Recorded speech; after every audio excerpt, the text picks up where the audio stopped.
to another episode of No Such Thing as a Fish, a weekly podcast. This week coming to you live from Leeds. My name is Dan Schreiber, and please welcome to the stage, it's Anna Chazinski, James Harkin, and Andy Murray.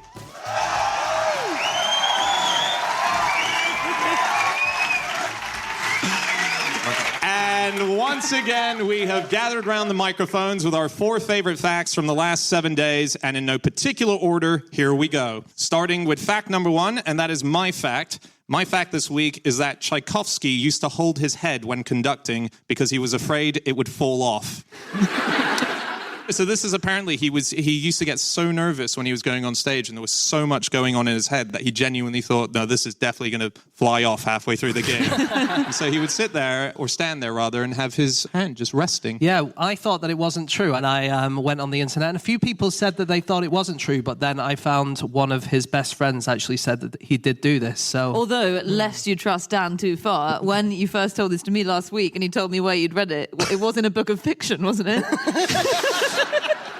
It was in a movie called Still Crazy, which stars Bill Nighy and Billy Connolly, and he said that. But yeah, so it turns out a lot of people do say that it might not be true, and they only say it because Tchaikovsky is one of those guys where people love to build myths around him for some reason and create stories about him, and that was one possibly. But as James says, we found a source. Well, he was a massive star, wasn't he? He was one of those classical musicians in the 19th century that was the equivalent of, what's a famous band? One Direction? Was he the Justin Bieber of his day? The Justin Bieber of his day, yeah. When he went to America to do a few performances in New York, people used to cut out pictures of his face in newspapers and send them to him and say, please sign this.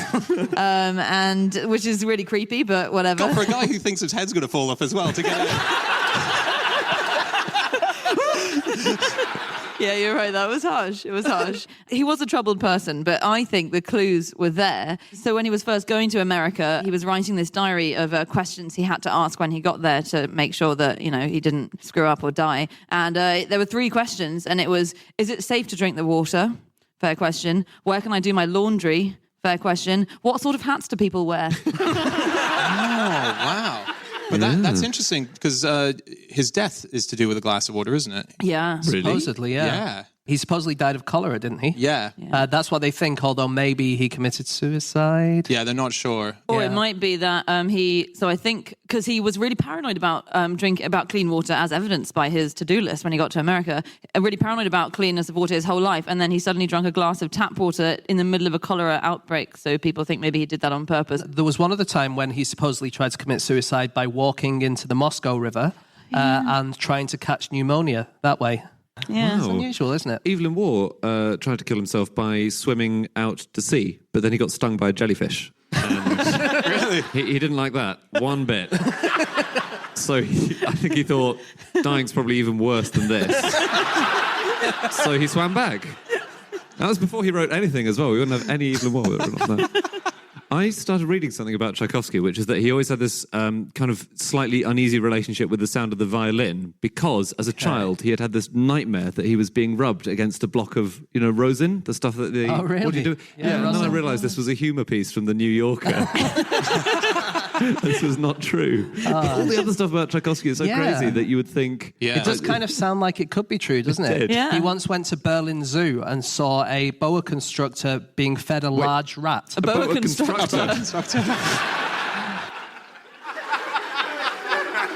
Those boas don't make themselves.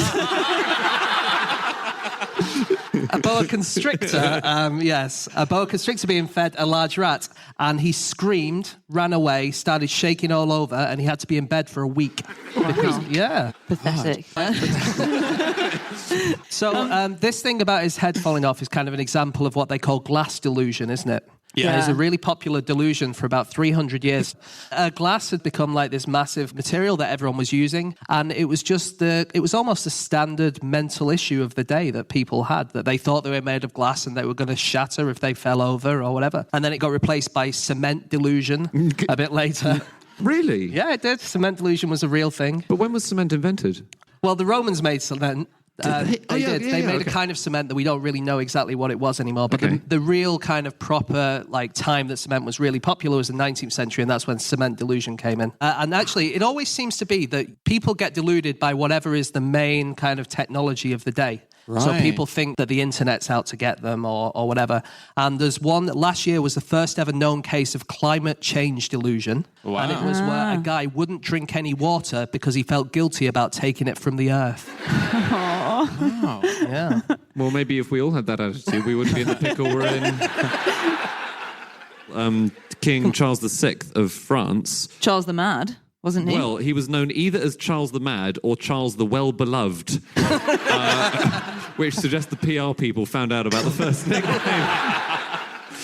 But he thought he was made of glass, and he would keep pieces of iron in his pockets because he thought that would protect him if anything bumped into him or if he accidentally bumped into a doorway when he was going through it. So he would be defended against it. Yeah. So I think it was real. There is a thing where your limbs can randomly fall off, though. And What? What? It's auto-amputation, which is when a limb decides to amputate itself. And the most... When a limb decides to amputate itself. That's a very Dan sentence, and it Yeah. sounds weird coming from Anna.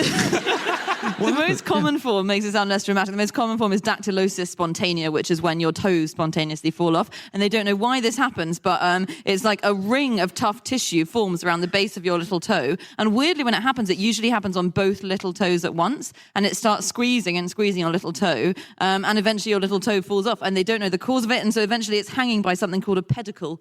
And then it sort of just drops off. And we don't know why it happens. It's more common in the tropics, but that's the only clue we have. Oh my God. Wow. Does anyone else have that thing where you read about a disease and then you automatically get it? I am so sure my little toes are going to fall off now. I found out a thing about sort of worry and fear. So the Pintupi people of Australia, who are an Aboriginal people in Australia, supposedly they have 15 different words for fear. And this crops up a lot. And they're all specific kinds of fears. So I'm going to pronounce this, don't write in, but Niini Wararingu. Even I'm writing in. You try saying it. Niini Wararingu, I think, is a sudden fear that leads one to stand up to see what caused it. What? That's cool. Yeah, that's really that's cool. great. Yeah. Is that it? I felt like there was... I thought you were going to read the other kind of 45 No, or that's, whatever that's the only one I've found concrete proof of. That's the only one you can pronounce. Yeah. We should move on to our next fact soon. Anyone got anything before we do? I've one last thing. Yeah, sure. Which is, it's not really related. It's about classical music, but I found it through looking for things about Tchaikovsky, which is that shockwaves from the front of trombones move faster than the speed of sound. Whoa. Really? Yeah, they have I'm going been to be the one measured. to say it. Bullshit. No! Well, I refer you to bbc.co.uk. They've measured it sort of builds up in the tube of the trombone, and it leaves the front of the trombone at about 1% faster than the speed of sound, these pressure waves. And so if you're sitting in front of the trombones, if you're in an orchestra, it can be a nightmare. And sometimes people have protective I don't think screens. anyone's that close to a trombone that that's going to be a worry at a gig. If you're in an orchestra, Oh, sorry, the person with sitting in front of the trombone. I thought you meant the audience. It's like, oh, these are great seats. Wait, so people in the orchestra wear protective clothes to stop themselves getting battered by the shockwaves? But some musicians who are sitting directly in front of the trombonists have protective screens between them and the trombonists. That feels so passive-aggressive, that motion. If I were the trombonist and I sat down, I realised someone's put a big screen up in front of me. All right, let's move on. Okay, it is time for fact number 2, and that is James Harkin. Okay, my fact this week is that asthmatic otters can be taught to use inhalers. So there is an asthmatic otter in Seattle Aquarium. He seemed to have contracted asthma after the wildfires got near to him when they had bad fires in Washington State. He was called Mishka, this otter, and they used food to train Mishka to kind of go up to this little inhaler thing, and he would press it with his nose and then get a little bit of asthma medicine.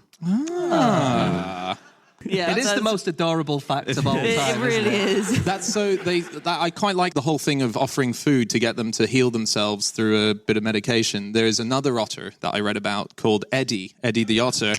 And Eddie had problems with he basically was developing arthritis in his elbows. And so they needed to get him to sort of exercise all the joints constantly. And so what they did was they set up a basketball ring, and they rewarded him in fish every time he got a shot in. So they'd give him a basketball, and I swear to God, this is what this says, Eddie was slam dunking into the ring.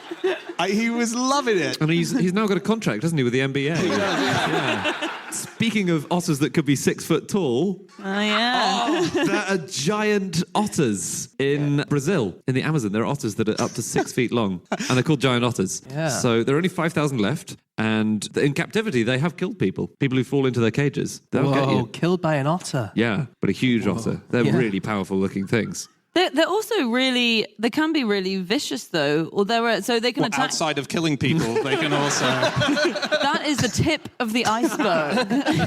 No, the otter family, they're part of the weasel family, and I was watching a David Attenborough clip the other day, and there was a weasel that was about 3 inches long, and it killed, now it doesn't sound that impressive, it was a rabbit, but it was 10 times its size. It was the biggest rabbit I've ever seen, 10 times the size of it, and they wrap themselves around the necks of their prey, and then they just squeeze them, and then they bite them in the back of the neck, and they're done, and they can take prey 10 times the size of them. Wow. Yeah, Wow. so they're not so cute. So I read a book called Otter by Daniel Allen, and if you want otter facts, it is such a good book. So otters used to be sacred to the Zoroastrian people who lived in Persia, so modern-day Iran. There were 18 possible penalties for killing an otter in ancient Persia with the Zoroastrians, which included you would have to then go and kill 10,000 frogs, 10,000 snakes, 10,000 worms, 10,000 corpse flies, whatever they are, and whoever did it, he would also have to carry 10,000 loads of cleansed wood to a sacred fire, and he would lose all his wealth, his property, his land, and he would have to give up his daughter to godly men. Wow. Yeah. In Japanese folklore, otters can shapeshift. And so there's stories that they kind of live in moats around castles, and they could turn into a beautiful woman, invite a man over, and then eat and kill him. Okay, Yeah. I thought you were going to say people are waking up being caught next to an otter. I swear to God, she was a beautiful woman last night. And also they can shapeshift and fool people into engaging in sumo against a rock or a tree stump. Yeah. When St. Cuthbert, he was a 7th century saint, and when he walked into the sea one night to pray, and when he walked out, 2 otters approached him and warmed his feet ceremonially by rubbing themselves on him and breathing on his feet. Hot air. They were probably just trying to dry off, I imagine, and his feet happened to be there. I'm sure he's interpreted it as an affectionate move. But when they come out of the water, they have to rub themselves on a lot of stuff. And This must be the most annoying thing.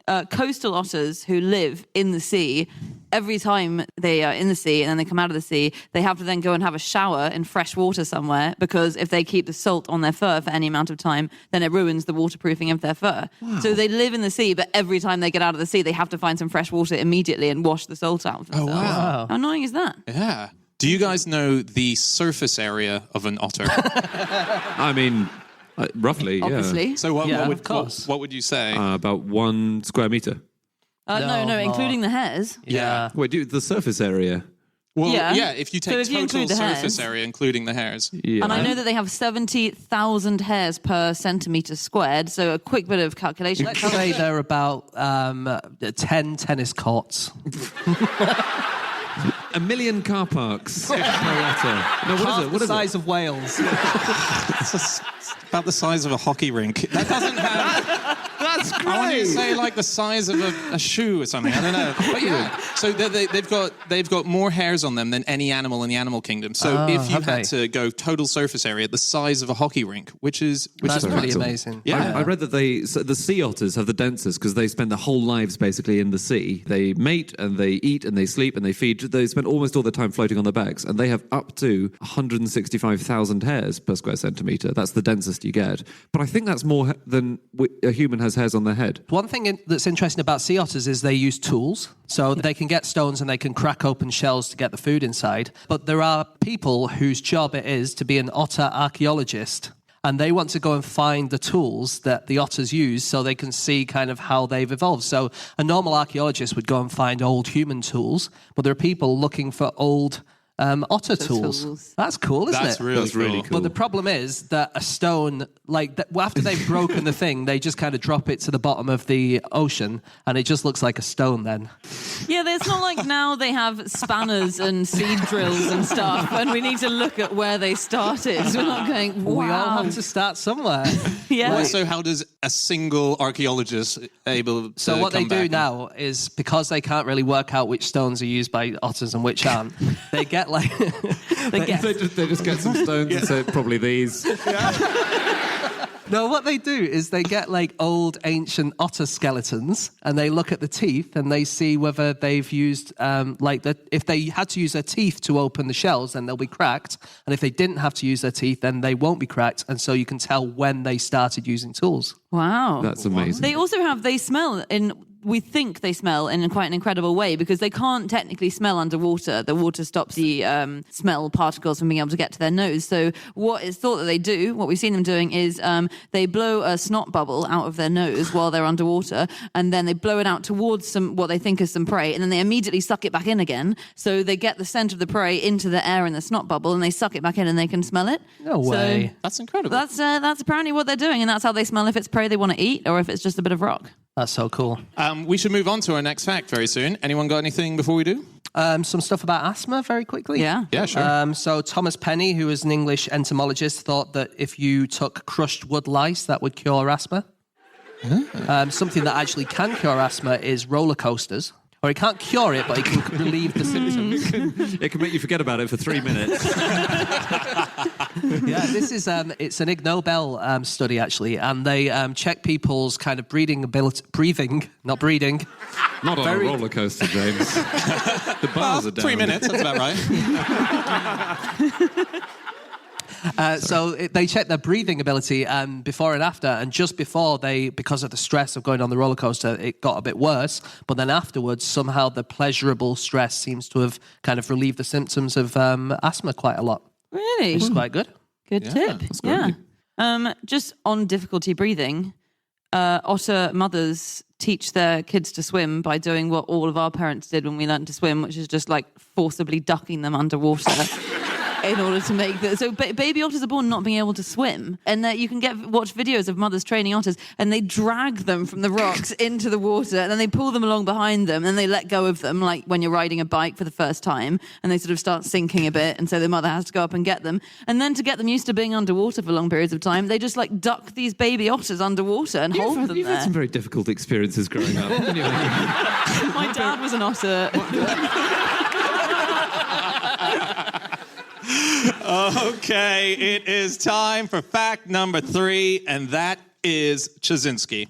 Yeah, my fact this week is that your appendix can be turned into a sphincter, if you like. No one's forcing you. I think you're going to have to explain. So I just think this is incredibly cool what medicine and surgery can do. So appendixes can be really useful now. It can be repurposed for other reasons inside your body. So for instance, if you need bladder replacement surgery, then the surgeons go in and they take a part of your intestine to make a little bladder out of it. And then they take your appendix and they reform it into tissue that builds a sphincter muscle that can contract and means that you're not going to be incontinent, which I think is incredible. You take your appendix that's sitting there relatively uselessly, controversial claim, and you turn it into something really useful that stops you wetting yourself all the time. I think that's amazing. And it happens a lot in surgery. You can use appendices for various things. You can turn them into other things. You can also turn them into the ureter. If you've got a problem with your ureter, you can replace that by reshaping an appendix. If you are hosting a child's birthday party but you've run out of balloons... An appendix will make a poor but acceptable substitute. Weird you should say that because the Aztecs used the bowels of animals to make balloons. Or they blew into them. I mean, and then they kind of tied them, and I don't think they did shapes out of them, but they, but that is true, actually. I think that is true. And I read in one place that apparently when they ran out of kind of cats or dogs, what did they use? They used humans, because they had loads of human sacrifices and loads of dead humans, and they would use the insides of humans to make balloons. I have read like, that. Happy I don't know if it's birthday, true. son. Here's your grandparents' organs. God. So you, Dan, have millions of sphincters. And so does everybody else. Millions is strong. Millions. Yes, I should point out, so the sphincter I'm talking about is not the sphincter that you're imagining. Go on, because we do have a lot of sphincters. Yeah, so we've all got an A-list sphincter, as it were, but there are millions of them throughout your body. So you have sphincters all the way through your digestive system. A sphincter is just a ring of muscle which can expand or contract to allow anything through it. So you also have them in your blood vessels. All your veins and capillaries have tiny, tiny, tiny sphincters which widen or constrict depending on where needs blood in the body. Is it millions? I thought it was like 60. Well, I looked into it a lot. I haven't got enough. They've counted a load of ones. So they've counted the one that goes from your esophagus to the stomach, or from the stomach to the small intestine. But they haven't counted the ones in the blood vessels. In and your obviously capillaries. some of them are so tiny. So I'm not sure that there can be a proper audit. But, wow. Yeah. But you've done your best. Yeah. Well So done. I say million. Maybe it's thousands. I don't know. So the word sphincter comes from an old word sphingine, which means to squeeze. And another word that comes from that is sphinx, as in the big kind of animal in Egypt. Egypt, yeah, that's the country. So the official plural of the word sphinx is sphinges. Yeah, so that's one for you all to use.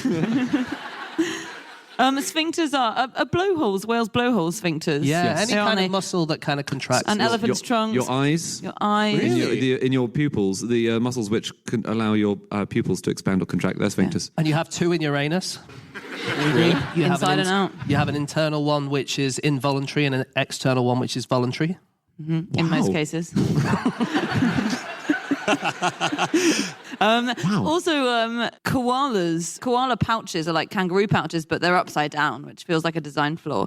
So when they're raising their young, they're in this upside down pouch, which if they didn't have the sphincter, which acts kind of like an elastic band or like a drawstring to keep the baby in there, the baby would just drop out of their pouch. So they clench their sphincter and then the baby stays in there. So the appendix, should we talk about that? Yeah, why not? Yeah.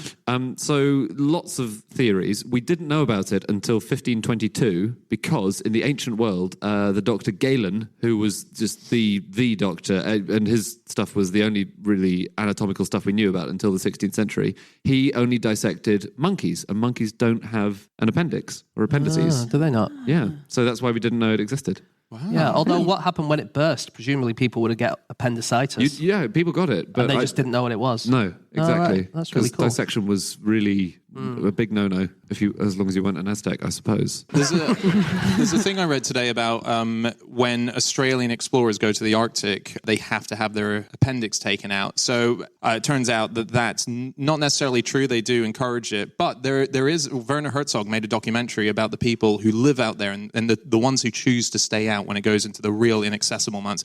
And they have to make the decision if they're going to stay out there. The appendix needs to be taken out, as do wisdom teeth. That's a thing that's the only way that they can stay out there. There was a guy, wasn't there, who had appendicitis when he was in the Antarctic. Leonid Rogozov. I was going to say he was Russian, yeah. Yeah. So this is 1961, and it was a Russian trip to the South Pole, and this guy, Leonid Rogozov, got appendicitis. He happened to be a surgeon, which was useful, and he said, look, I think I'm going to have to take out my own appendix. And he wrote, what I find incredible is he's in total agony, and the night before he did the operation, he was writing his diary, and he wrote, it hurts like the devil. I have to think through the only possible way out to operate on myself. Anyway, he took his appendix out, and he had 3 assistants, one to hold the lamp, one to hold the mirror so that he could see inside himself, and then a third person in case one of those 2 fainted. I want to be that guy. He said, though, so the mirror wasn't actually that helpful, it turned out, so he ended up doing it by feeling around. Oh, that's right, because it was all back to front, wasn't he? He had the mirror there, but he kept going one way, but like shaving the wrong side of your face or something. Yeah, which I think is harder than he imagined, so he thought it's probably easy if I just feel. And then he ended up tearing a bit of his gut at one point, and he had to sew that up mid-operation. And what he said afterwards, when he was interviewed about it, he said, I felt so sorry for my surgical assistants. They stood there in their surgical whites, whiter than the white themselves. Poor them. The Daz Doorstep Challenge was actually founded that day. Oh, do you know what? So this fact was sort of about repurposing body parts for different things. And if you have a tummy tuck, they use the fat for breast implants. So they even if you don't ask for it on the form. Waste not, want not. Okay, time for our final fact of the show, and that is Andrew Hunter Murray. My fact is that the founder of Crufts designed special train carriages for celebrity dogs. So in the 19th century, Crufts was founded in I think 1891. But before, there were loads of dog shows before Crufts, and before these train carriages were invented, what they would just do, they would put the dogs that were going to the dog show in special boxes, which were then strapped to the underside of the carriage. Yeah. So they would arrive not in good nick, not really ready for a dog show.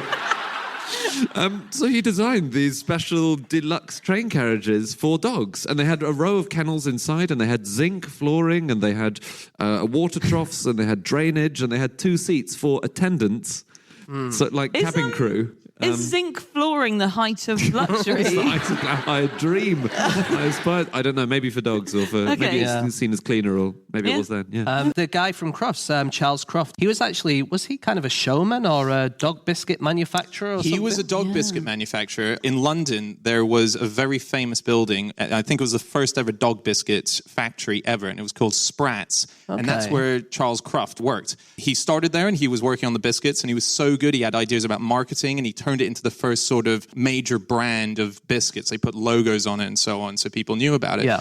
There's a rumour that Charles Croft never owned a dog in his life. Yeah, I've read it. He sort of put it about during his life that he never owned a dog, and his wife said, because we couldn't show favouritism for one breed or another.